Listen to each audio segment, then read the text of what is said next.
Mga idol, ito na ang 5 pinakamahuhusay na manlalaro na bumuo sa Mythical 5 ng Palarong Pambansa 2026. Pinangungunahan ito ni Direk Duterte ng Calabarzon Heroes, ang dominanteng big man na naging sandigan ng kanyang koponan sa kanilang championship run.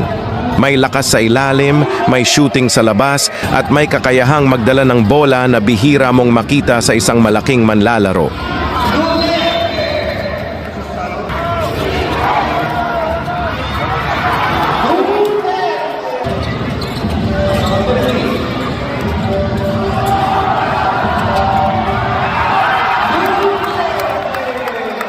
Kasama rin si Rene Baterbonia ng Davao Eagles, ang MVP ng Palarong Pambansa 2025, isang athletic forward na laging nagbibigay ng highlight plays.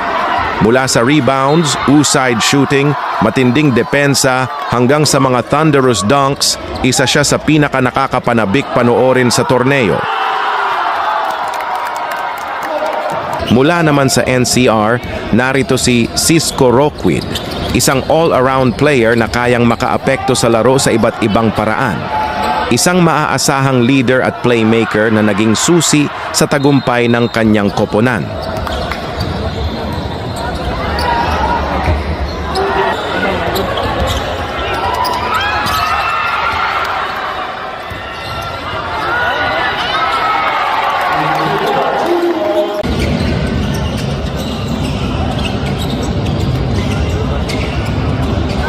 Hindi rin mawawala si Reinhardt Panaligan ng Calabarzon Heroes, ang floor general na may mataas na basketball IQ, mahusay magpatakbo ng opensa at kayang gumawa ng malalaking plays sa pinakamahahalagang sandali ng laro.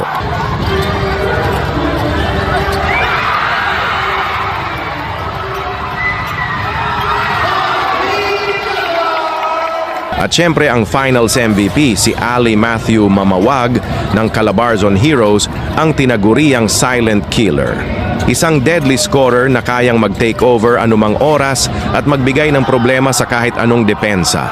3 manlalaro mula sa champion na Calabarzon Heroes, isang kinatawan mula sa Davao Eagles, at isang standout mula sa NCR. Sila ang mga bituing tunay na nagningning sa hardcourt ng Palarong Pambansa 2026.